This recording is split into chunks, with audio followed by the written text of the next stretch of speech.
یہ ہمارا زو کے ساتھ تعلق تھا، ہمارے نانا کا، دادا کا۔ جو لوگ لیگل ہنٹنگ کرتے ہیں تو جو ان کا مار جاتا ہے وہ ان کو بیچتے ہیں، وہ اپنے لیے کچھ اسٹاف کرواتے ہیں۔ یہ خراب بھی ہو جاتے ہیں، ان کی گارنٹی کیا ہوتی ہے؟ یہ سب کچھ ہے نا اس کے مٹیریل پہ ڈیپینڈ کرتا ہے۔ ابھی بھی کچھ لوگ ایسے ہیں جن کے پاس 50 سال سے چیز پڑی ہے، ہمارے والد صاحب کے ہاتھ کی بنی ہوئی، بنوانے کے علیحدہ چارجز ہیں، خریدنے کے علیحدہ ہیں۔ اگر وہ ڈیڈ آئٹم لے کے آئیں گے تو اس کی بنوائی کی خالی کوسٹ آتی ہے، اس کے اوپر وہ 4000 سے لے کے 6000 تک ہوتی ہے۔ میں چاہیے سب سے پہلے ہم اپنی وائلڈ لائف کو بچائیں تاکہ آنے والی نسل کو ہم دکھا سکیں کہ یہ پرندہ ہمارے پاس ہوا کرتا تھا۔ السلام علیکم ناظرین، میں ہوں دعا خان اور آپ دیکھ رہے ہیں آفتابیہ۔ ابھی آپ لوگ سوچ رہے ہوں گے کہ یار یہ لڑکی کیا کرتی ہے، کبھی کیڑوں کے پاس نکل جاتی ہے، کبھی جانوروں میں آ جاتی ہے، مطلب اور اس سے کوئی کام نہیں ہے۔ تو آپ لوگوں کو پرسنلی ایک اپنی بات بتاتے جاؤ، میری بھی تھوڑی سی سن لیا کریں کہ جی جو جانور ہے نا، میرے ویسے بچپن سے بڑے پسندیدہ رہے ہیں۔ اور آج میں موجود ہوں زو میں، اور چڑیا گھر ہمارے ہر بچے کا ایک شوق، ایک خواب ہوتا تھا چڑیا گھر۔ بچپن میں پیرنٹس سے ایک ہی ضد ہوتی تھی، چڑیا گھر لے جائیں، چڑیا گھر لے جائیں، پر کبھی یہ اندازہ نہیں تھا کہ کبھی اس طرح کا بھی موقع ملے گا۔ تو آپ دیکھ رہے ہیں ہمارے پاس یہ کتنے اسٹف ٹوائز، تو نہیں ہمیں کہہ سکتا یہ ریئل ہے، یہ کیا ہے، یہ کیسے بنتے ہیں، ان کی حقیقت کیا ہے، ان کا بیک گراؤنڈ کیا ہے، یہ جاننے کے لیے میں موجود ہوں جہانگیر جادون صاحب کے پاس۔ ان سے بات کرتے ہیں، ان سے جانتے ہیں کہ یہ شوق کیسے ہوا تھا۔ پہلے تو میں یہ پوچھوں گی، السلام علیکم۔ وعلیکم السلام سر کیسے ہیں آپ؟ شکر اللہ کا، الحمدللہ۔ اچھا جی، مجھے یہ بتائیں کہ یہ آپ کا کوئی فیملی بزنس رہا ہے ہمیشہ سے ہی؟ اور بندہ کچھ اور بھی کرتا ہے نا، تو یہ شوق اور پورے لاہور میں آپ یہ کام کر رہے ہیں، تو اس کا ایکسپیرینس اور اس کے شوق کی وجہ کیا ہے؟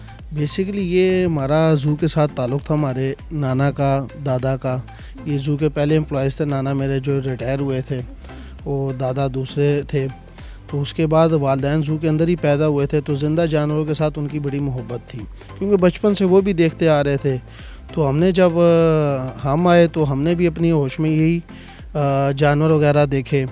تو والد صاحب کا یہ بزنس تھا، تو اس حساب سے ہم نے بھی اپنے شوق کے حساب سے، کیونکہ زندہ جانوروں کا بھی شوق تھا، تو جو چیز ایکسپائر ہو جاتی ہم کیوں نہ اس کو بھی اسٹف کر کے رکھا جائے، تو ایز اے شوق میں نے یہ کام سٹارٹ کیا تھا۔ اچھا مجھے یہ بتائیں کہ یہ ایک بڑی ٹیکنیک والا کام ہے، اور لاہور میں یہ کام آپ کر رہے ہیں، اور پورے پاکستان سے آپ کے پاس اس کا کام آتا ہے؟ جی الحمدللہ، جو لوگ لیگل ہنٹنگ کرتے ہیں اور وہ اپنا کام بیچتے ہیں، اس کے بعد کچھ ایسے ہوتے ہیں جن اب پرائیویٹ فارم بہت زیادہ بن گئے ہیں، تو جو ان کا مر جاتا ہے وہ ان کو بیچتے ہیں، وہ اپنے لیے کچھ اسٹاف کرواتے ہیں۔ کچھ یونیورسٹیوں والے بھی کروا لیتے ہیں، ان کو کہیں سے کوئی ڈیڈ ریسرچ کے دوران مل جاتا ہے ڈیڈ پرندہ یا جانور، تو وہ اس کو بھی اپنے لیے اسٹاف کروا لیتے ہیں۔ اچھا، تو اس کی ایک اور مجھے چیز بتائے گا کہ جب آپ یہ ساری چیزوں کی آپ کو کالز آتی ہیں یا کچھ آتی ہیں، تو یہ سارے وہ چیزیں ہیں جو آپ کو باہر سے آئی ہیں، یا کچھ اس کے اندر آپ کی اپنی بھی کچھ اسٹف کی ہوئی ہے؟ کچھ ایسے ہوتے ہیں جیسے مارکیٹ سے کوئی مرا ہوا مل گیا، کسی کا مر جاتا، وہ کہتے ہیں جی ہم نے سیل کرنا ہے، تو ہم ان سے وہ پرچیز کر لیتے ہیں۔ تو کچھ اپنی بھی ہوتی ہے، کچھ لوگوں کی بھی ہوتی ہے، اور کچھ سرکاری بھی ہوتی ہے۔ سرکاری یعنی جو چیز مر جاتی ہے بعد از پوسٹ مارٹم ہمارے پاس آتا ہے، ہم اس کو اسٹاف کر کے واپس دیتے ہیں، وہ پھر اپنے میوزیم میں لگاتے ہیں۔ تو ان کی مطلب کیا رینج ہوتی ہوگی؟ اور کچھ ایسا بھی ہوتا ہے کہ اس کی آپ لوگ لائف ٹائم گارنٹی دیتے ہیں کہ یہ خراب نہیں ہوگا، یا یہ خراب بھی ہو جاتے ہیں، ان کی گارنٹی کیا ہوتی ہے؟ یہ سب کچھ ہے نا اس کے مٹیریل پہ ڈیپینڈ کرتا ہے، یعنی کچھ کسٹمر ایسے ہوتے ہیں ان کا بجٹ لو ہوتا ہے، وہ کہتے ہیں جی سستے والا بنا دیں، کچھ ایسے ہوتے ہیں بالکل سستے والا بنا دیں، کچھ کہتے ہیں وہ کہتے ہیں بالکل اچھے والا، یعنی وہ خراب نہ ہو، چیز کی کیئر ٹیکنگ کریں، ڈسٹ ہٹائیں، اس کی صفائی وغیرہ کریں، تو یہ کہیں نہیں جاتا۔ ابھی بھی کچھ لوگ ایسے ہیں جن کے پاس 50 سال سے چیز پڑی ہے، ہمارے والد صاحب کے ہاتھ کی بنی ہوئی۔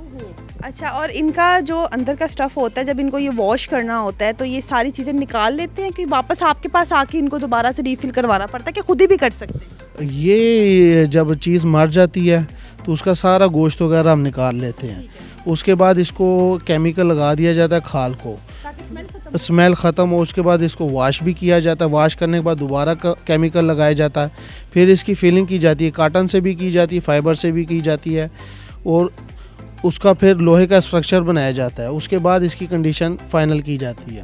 اچھا، تو یعنی کہ اگر جیسے یہ گھروں میں آپ کہہ رہے ہیں یہ رکھے ہوتے ہیں، تو ان کی صفائی کرنی پڑتی ہے، تو وہ صفائی کے لیے صرف ان کی جھاڑ پونچھ ہوتی ہے کہ ان کا وہ اسٹف نکال کے واش کرتے ہیں؟ نہیں، خالی جھاڑ پوچھ ہوتی ہے، یعنی ایک پرندہ بن گیا، جانور بن گیا، ہوا پھینکنے والے بلور سے اس کو کر دیں، یا ویسے اس کی جھاڑ پوچھ، اس کی ڈسٹنگ کر لیں، اور کوئی بھی کیڑے مار اسپرے ہر برسات کے بعد اس کو لگانا لازمی ہوتا ہے. اگر ہم ایسٹیمیٹڈ بات کریں، اگر ہم اس ایگل کی بات کریں تو یہ ایسٹیمیٹڈ کوئی رفلی آئیڈیا بتائیں گے یہ کتنے تک ہوگا؟ کیونکہ اگر دیکھنے والے سوچیں گے وہ آپ سے بنوائیں تو ان کو پھر آئیڈیا تو ہونا چاہیے نا کہ بھائی اتنے پیسے جیب میں ہوں گے تو ہم جائیں گے.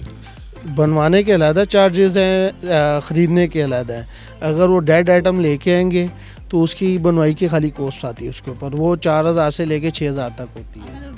یہ مٹیریل ان کا یہ اپنا ہو جو جانور وہ اپنا لے کے آئیں گے. اور اگر خرید ہی آپ سے ہو تو خرید وہ پھر ہم دیکھتے ہیں ہمارے اسٹاک میں اویلیبل ہے کہ نہیں، کیونکہ کچھ کہ اسٹفنگ کے لیے چیز وغیرہ نہیں مارتے. جو اویلیبل ہے یعنی کہ ان سے ہم نے پرچیز کی ہے یا کسی نے لا کے ہمیں دی ہے، اگر وہ اویلیبل ہوگا پھر اس کو بنا کے دیں گے، نہیں تو پھر معذرت کریں گے. اچھا، یہ ایک بڑی اچھی آپ نے بات کی اور یہ بڑا ایک اچھا کنسیپٹ آپ نے کلیئر کیا ہے کہ شاید لوگوں کے ذہن میں کہیں نہ کہیں یہ ہو کہ آپ ان جانوروں کو خود ہی مارتے ہیں اور مار کے اپنا کاروبار شاید چلاتے ہوں گے. تو آپ یہ چیز کلیئر بھی کیجیے گا کہ آپ لوگ ایسا نہیں کرتے. نہیں ایسا بالکل نہیں کرتے. شکار ایک علیحدہ چیز ہے لیکن ٹیکسی ڈرمی کے لیے کوئی چیز نہیں مارتے. اچھا، بڑے لوگ میں نے دیکھے ہیں پتہ کہ جانوروں سے بڑی چڑ کھاتے ہیں اور کیونکہ بڑا کوئی ذکر کرو جی ہمیں الرجی ہے، ہمیں یہ ہے، ہمیں وہ ہے. حالانکہ یہ اللہ کی بڑی پیاری مخلوق ہے. یہ تو پیار کی چیز ہوتی ہے نا، یہ پیار کرنے کے لیے ہوتی ہیں.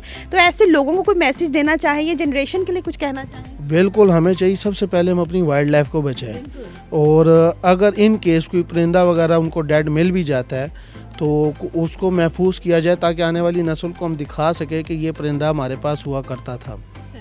تھینک یو سو مچ جہانگیر صاحب، بڑا اچھا لگا آپ سے بات کر کے. تو ویورز یہ تھی آج کی ہماری اسٹوری. انشاءاللہ اب آپ سے ملاقات ہوگی نیکسٹ اسٹوری کے لیے. تب تک اپنی ہوسٹ دعا خان کو اجازت دیجیے. اللہ حافظ. آفتابیہ کی ویڈیوز دیکھنے کے لیے ہمارا چینل سبسکرائب کریں اور بیل آئیکن پر کلک کریں تاکہ آپ ہماری آنے والی تمام ویڈیوز سے باخبر رہ سکیں.